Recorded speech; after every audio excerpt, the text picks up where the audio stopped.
Il est un des dirigeants et fondateur de la coalition Stop the War en Grande-Bretagne, née au début des années 2000 pour s'opposer à la guerre en Irak. Il fait partie de celles et ceux qui, avec la campagne pour le désarmement nucléaire et la campagne pour la solidarité avec la Palestine, organisent depuis des mois les manifestations de centaines de milliers qui se déroulent à Londres pour exiger le cessez-le-feu, l'arrêt du génocide et un embargo sur les armes à destination d'Israël.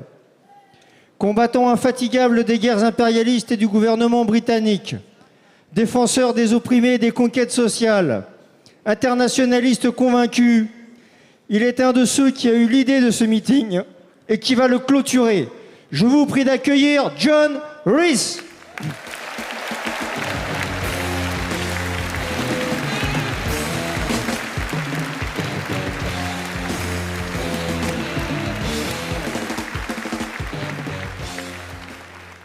Merci. Merci. Et je vous apporte la solidarité de la coalition Stop the War de Grande-Bretagne. Samedi prochain, nous allons organiser notre 32e manifestation nationale en solidarité avec la Palestine.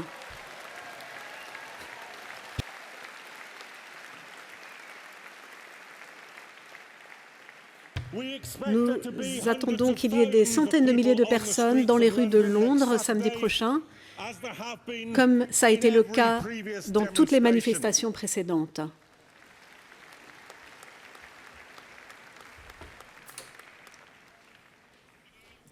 Mais je vous promets aussi cela. Nous ne sommes pas satisfaits de ces chiffres. Nous ne pensons pas que nous avons fait aussi bien que c'était possible, parce que 71% de la population en Grande-Bretagne, des millions de personnes, sont solidaires avec les Palestiniens, alors que seulement 12% de la population sympathise avec le gouvernement israélien, ou est en accord avec le gouvernement israélien. Donc, bien que des millions aient parcouru les rues, nous pensons que d'autres millions peuvent s'impliquer et qu'ils sympathisent également, qu'ils sont pour les Palestiniens et qu'ils sont révoltés par le génocide qui les a déjà menés dans les rues. Donc nous revenons vers les communautés, les syndicats, les églises, les mosquées. Nous allons dans les synagogues pour dire « c'est le temps de marcher si vous n'avez pas encore marché, revenez dans les rues ».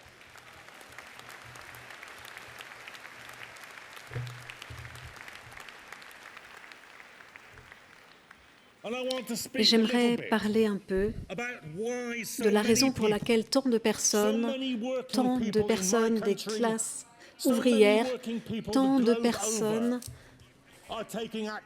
prennent part à l'action maintenant en soutien du peuple palestinien. Ce n'est pas parce qu'ils sont palestiniens. Ils ne sont pas palestiniens. Ce n'est pas parce qu'ils sont juifs. Parce que j'aimerais montrer qu'ils ne sont pas en faveur de l'État israélien. Non, la plupart d'entre eux n'ont aucun lien avec le Moyen-Orient. Ce sont des simples travailleurs dans mon pays. Et la raison pour laquelle ils manifestent est parce que lorsqu'ils voient un enfant mourant de faim, eh bien, ils ont de la sympathie pour l'enfant et pas pour la personne qui l'affame.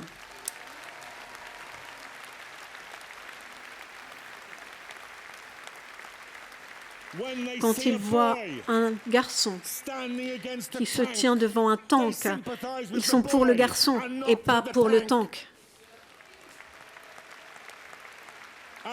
Et lorsqu'ils voient une botte sur la gorge de quelqu'un, ils sont pour la personne qui est au sol et pas le soldat qui porte les bottes.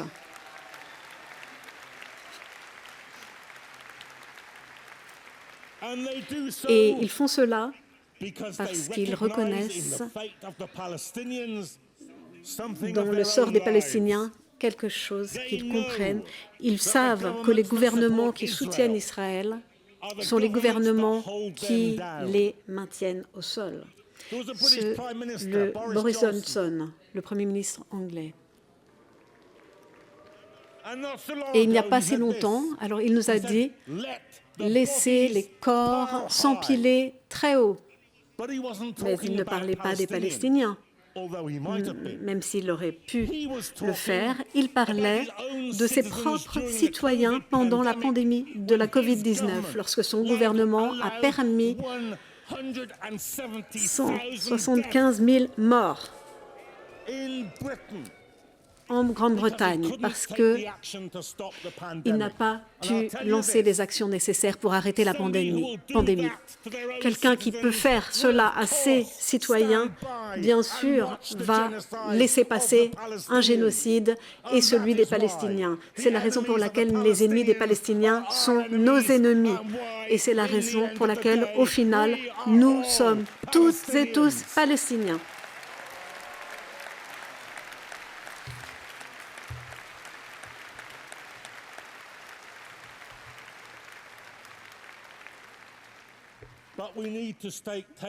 Mais il faut regarder la situation et voir où nous en sommes, parce que cette situation est énorme et elle continue de croître. Combien de temps cela fait-il depuis que des activistes ont pu s'exprimer sur une scène comme celle-ci? On a vu alors beaucoup de grèves ces derniers temps et ça faisait longtemps. Mais pour chaque moment fort, chaque mouvement comme le nôtre, il y a également de grands dangers. Parce que nous savons que d'un bout de l'Europe à l'autre, l'alarme sonne parce que il y a une guerre, c'est l'intention de nos gouvernements qui sont menés par le fascisme international et par Donald Trump. C'est un moment de grandes opportunités, mais également un temps de grands dangers.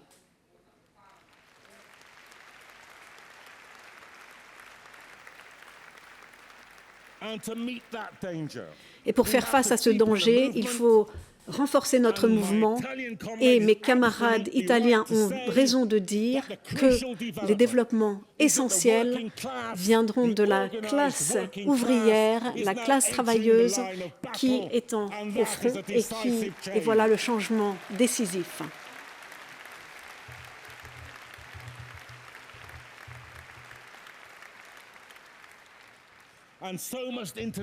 Et l'internationalisme doit être. Avec mes camarades, avec Jérôme et Stéphane, nous avons prévu cet événement depuis des mois. Et nous l'avons prévu sur un modèle. J'étais une des personnes qui a organisé les manifestations contre la guerre en Irak, dont les manifestations du 15 février 2003, qui est la plus grande manifestation dans l'histoire politique britannique et la plus grande manifestation mondiale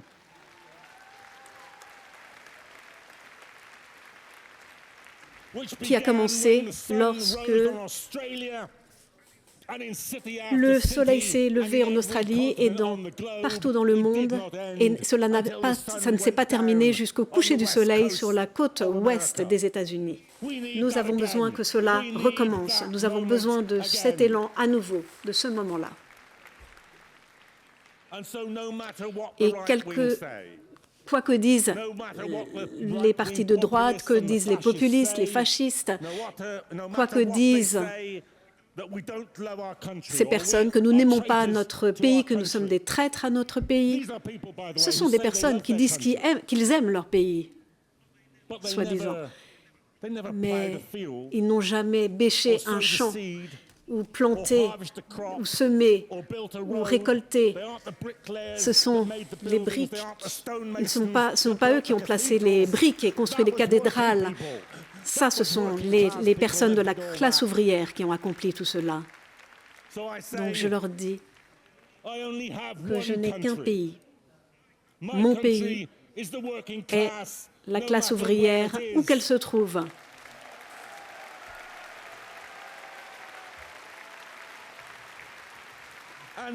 Et ma mission, c'est l'internationalisme.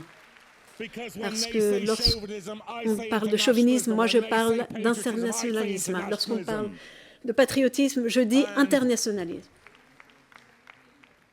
Je ne suis pas quelqu'un de religieux, même si je pense que c'est le devoir de chaque socialiste de défendre le droit des personnes religieuses de pouvoir suivre leur foi comme ils le souhaitent, sans oppression, sans être blâmés pour le faire.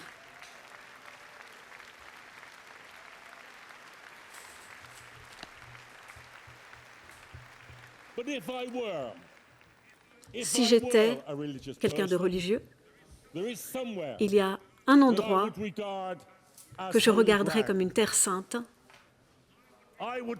Je regarderais la tombe des communards au Père-Lachaise comme terre sainte, parce que c'est là où le rêve des premiers travailleurs de la République,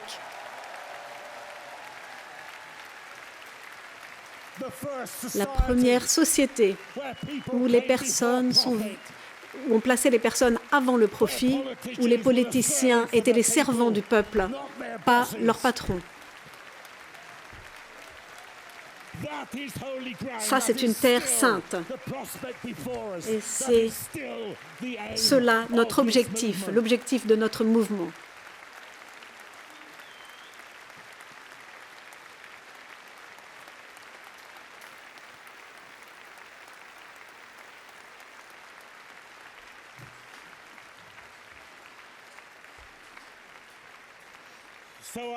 Donc, je vous parle de quelques leçons. Alors, pour la classe ouvrière, il faut se dépêcher parce que le temps presse. Il nous reste peu de temps. Je vous invite à revenir au deuxième congrès de cette organisation à Londres l'année prochaine.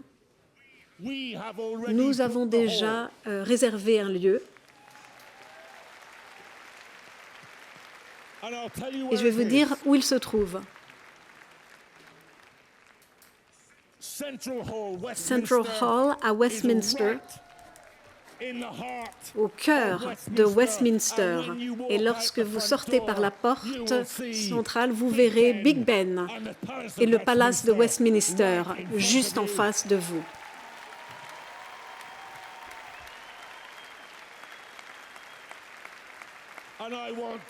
Et je veux voir des socialistes scandinaves, des unionistes français, des dockers italiens, partout devant la statue de Nelson Mandela, devant la maison de Keir Starmer, et j'aimerais qu'on fasse passer le message. La guerre n'est pas la politique de la classe ouvrière.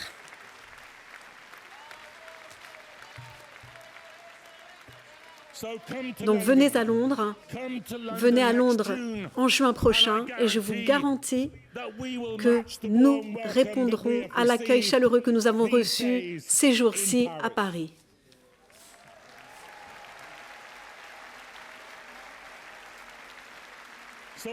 Donc je pense que nous sommes sur la crête ou le sommet d'un renouveau travailler. Et sur le sommet de chaque vague, on peut regarder vers l'avant et voir un futur qui se dessine, qu'on avait seulement imaginé auparavant. Mais on peut aussi regarder en arrière et voir la crête des autres vagues, des insurgences de la classe ouvrière. J'aimerais vous laisser avec une pensée de la dernière grande révolte de 1968.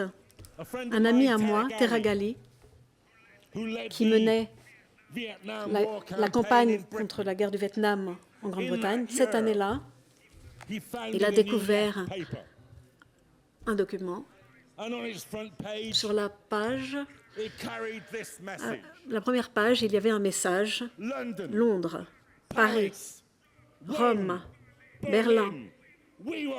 Nous battrons et nous gagnerons. Merci beaucoup.